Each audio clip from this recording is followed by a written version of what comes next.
Over the years, there have been times, numerous times, where I knew I needed a course direction in my life. I was not happy with how my life was going. I was stuck in a rut, going around in circles, really going nowhere. But to get out of that rut, well, I knew that I was going to have to make some changes in my life. But how? How was I to make those changes? Changing how we conduct our lives is a necessary part of living if we want to develop and mature. This is true at any stage of life, whether you're young or old. There's a great biblical proverb. It says this: "The wisdom of the prudent is to give thought to their ways." To put it another way, to put it in just modern day English, smart people do not repeat what is obviously not working. Wise people make changes in their life. But here's the rub. Most of us, if we are honest, are not really that fond of change. Any change just seems a step too far. It's just too hard and really not worth the bother. But we also don't like our current status. We don't like where we are in life. So what do? Well, we've got a choice. We do nothing and we stay exactly where we are, just going in circles, going nowhere, or we make the change. Now, I don't know exactly what changes that you need to be making in your life, but I do know this. If you can be living a more intentional life, a more successful life, it would be a shame for you to miss it. To move forward, you're going to have to make some course correction. You're going to have to make some changes in what you're doing. And there's one truth, and you cannot escape this truth. You can't change your life until you change your life. Repeating the same life tomorrow as the life you lived yesterday will only result in the same life you're living today. So if you're yearning for a new direction in life, that is, you're wanting something to change so that you can experience something new, well, I tell you, something in your life is going to have to change. But how do we do that? How do we make those changes in our life? Well, let me give you 6 steps that I have found to be very helpful, particularly when I'm making change in my life. Now, keep in mind, these steps that I'm going to be sharing with you, they are not the end of discussion when it concerns making changes in your life. I know these 6 steps have helped me, but if you have found other steps that maybe are not what I'm sharing today, and you found other steps that are useful for you, please do something. Put them in the comment section below, and that way we can all benefit from that which we've learned, and we can grow together, we can learn together. Hey, and while you're commenting, if you've not yet subscribed to this channel, click that subscription button. I post a video every week, and I am committed to helping you grow not only in your understanding of the Bible, but also in your maturity as a human being. All right, let's get back to these 6 steps that I talked about. And these are what I call big picture steps that you need to put into play if you want to make changes in your life. I don't have any idea of the specific changes that you need to make, which means that the counsel that I'm giving you today, I can't get down into the weeds of your life because I don't know what those are.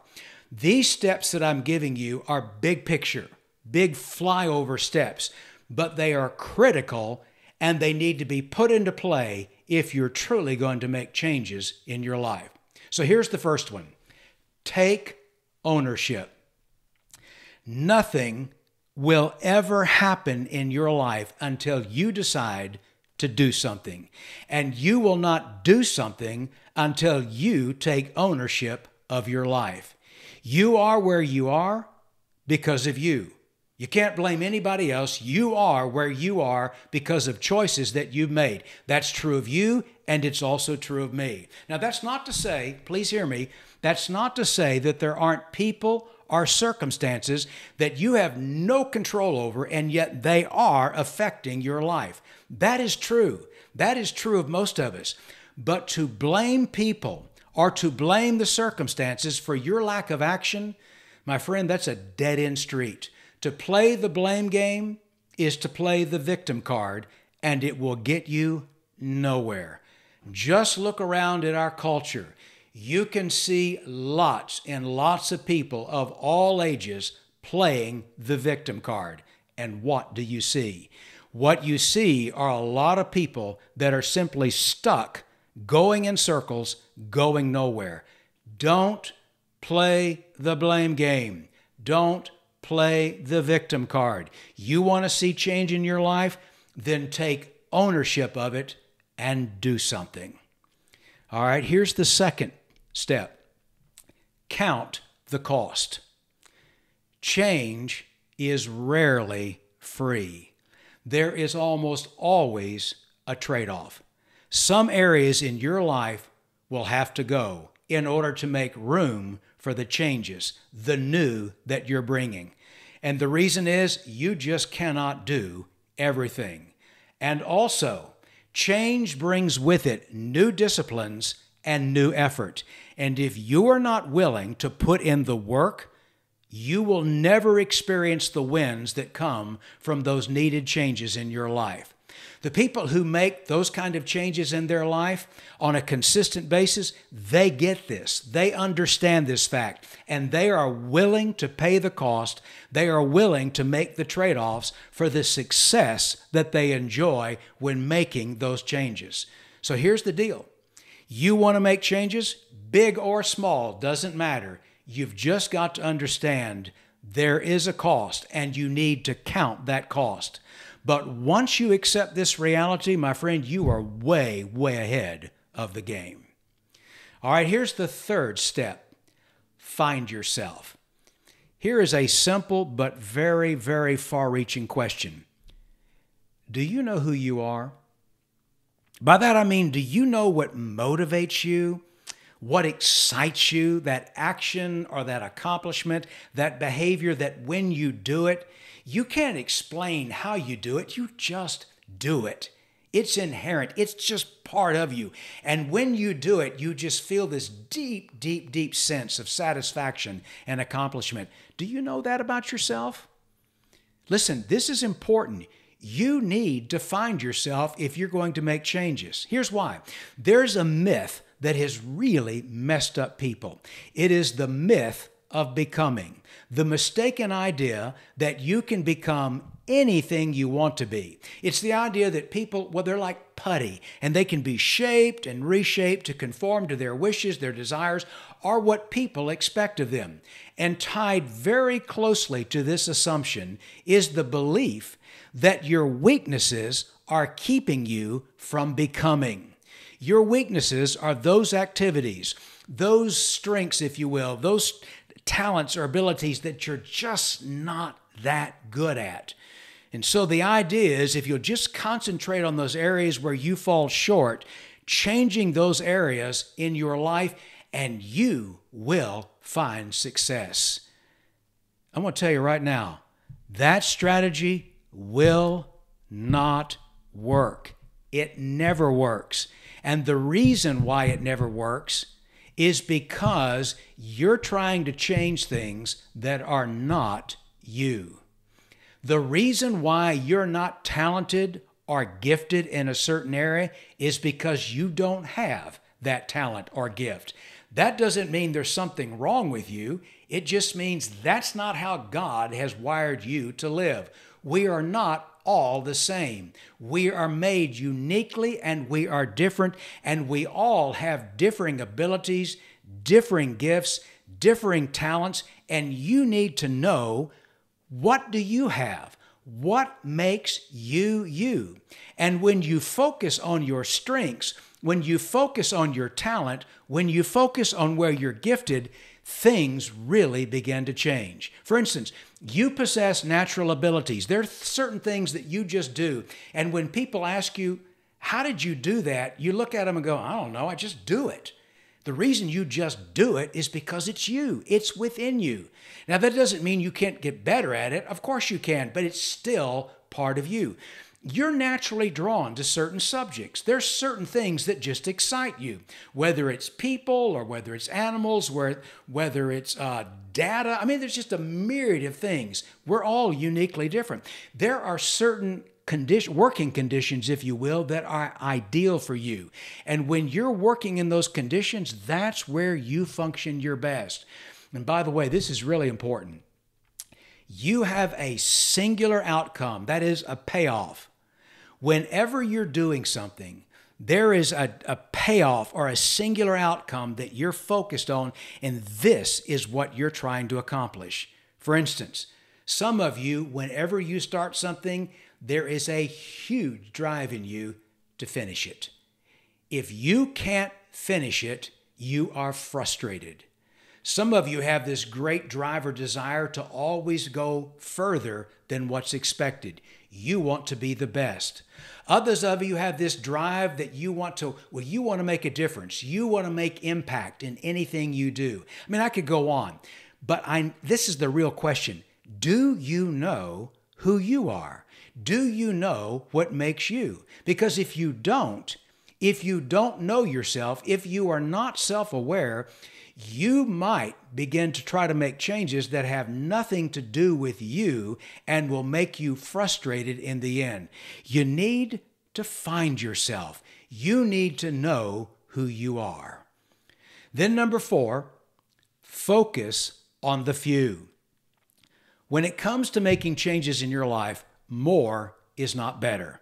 If you attempt too many changes, you will get frustrated, you will get overwhelmed, and more than likely, you'll quit. What are the most pressing changes that you need to make in your life? What I would encourage you to do is make a list. Just write them out. And then examine that list and narrow it down to 1 or 2, and that's it. Which 1 or 2 are the priority? And focus your energy on that 1 or the 2. And my advice to you really is just limit it to 1. Focus on that one area that you believe is the most pressing need in your life. You can get to the others on your list at a later time, but right now you want to focus on the few and get really good at them. And then here's the 5th step. Create a habit. When making change in your life, focus more on creating a habit and less on accomplishing a goal. Now, keep in mind, there is nothing wrong with accomplishing goals. But what you're after is life change, not just ticking off some goal that now you've met. You want to build a system of healthy habits that focus on your strengths and stay with you throughout your life. And if you want to form a habit, there are 3 things that you need to understand. Habit formation involves these 3 things: environmental cue, behavioral response, and in-game reward. The key to forming a habit begins with the environmental cue. You can manipulate your environment with a unique cue that will influence you toward a desired behavior, and then you can reinforce that behavior with a reward. Let's say you want to start working out. You just don't like where you are physically. Instead of just focusing on developing the habit of working out, focus on developing a routine around initiating a workout. Now, this may sound like a subtle change, but believe me, it's really quite big. Let me explain how I did this. When I reached a point in my life, I'd reached the early part of midlife, and I looked at myself in a mirror one day and said, "Oh, dude, you are out of shape and you look terrible." I always loved to run. I had done a lot of running in my earlier days. And so what I wanted to do was start running again, to create that habit, that running workout habit. And I was going to do it with an environmental cue, a behavioral response, and an in-game reward. Here's how I did it. I chose as an environmental cue, I chose what occurs regularly in my life. That is going to bed at night. Now, this is going to make sense. I chose that as my cue, going to bed at night. On the days that I would run, the night before, I would set out my entire running kit. My shoes, my socks, my shorts, my singlet, and I would put them in a very visible place so that when I awoke the next morning, I would see my running kit. And it was laid out. I couldn't miss it. It was my environmental cue. And I knew, this morning I'm going to run. This is a run day. And I would repeat this cue every night before a morning run. And by repeatedly creating and then seeing the cue, I began to establish a behavioral response. When I woke on run mornings, I would see my running kit, and then that behavioral response would kick into gear. I would go over, put on my running kit, go out the door, and do my run.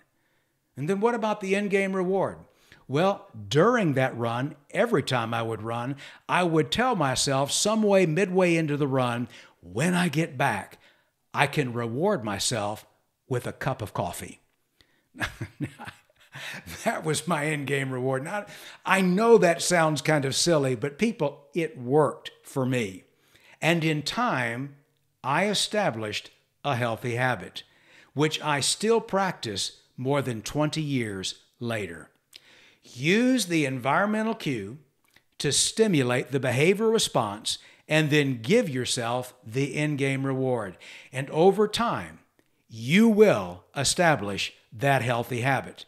And something else, you'll begin looking forward to that new habit. You may even feel like that something is missing in your life when you don't execute or put into play that habit. That's what happened to me. If I didn't run, I missed it. People, that is the power of habit.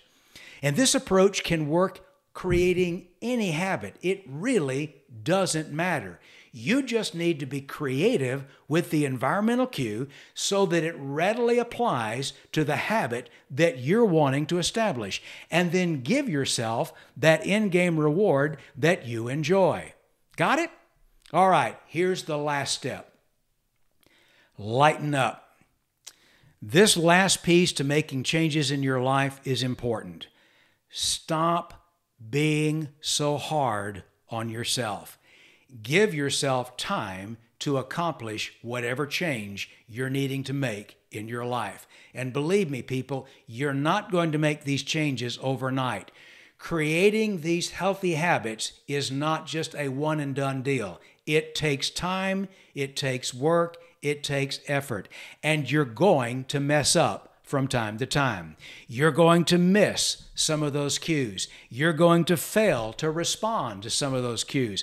And when you do, don't beat yourself up. Lighten up. You, by making mistakes, are simply showing that you are human. It's just part of life. Get over it. We at times tend to be so incredibly hard on ourselves, and it just puts us right into a corner going nowhere. So stop crucifying yourself every time you didn't follow through with what it is that you're trying to change in your life. It is counterproductive to be hard on yourself and to beat yourself up every time that you miss the cue or you fail. Face the music. You and I, we're human, and there are times we are all going to fail. We've done it once, and we'll do it again. Get over it. Lighten up. So there you have it. The 6 steps if you want to make change in your life. And trust me, people, change making, that is making those necessary or needed changes in your life, is a part of developing and maturing and becoming the kind of person that God wants you to be, to enjoy success in life that's built around healthy habits that reflect who you are and what makes you, you. Because that's exactly what God wants for you. Well, listen, I hope this has been helpful. And if it has, would you take a moment just to hit that like button? And also, again, if you've not become a subscriber, would love for you to come on board. And together we can march through all that God has for us and continue to grow together and mature in our lives and become the successful people that God desires. And as always, God's very best to you.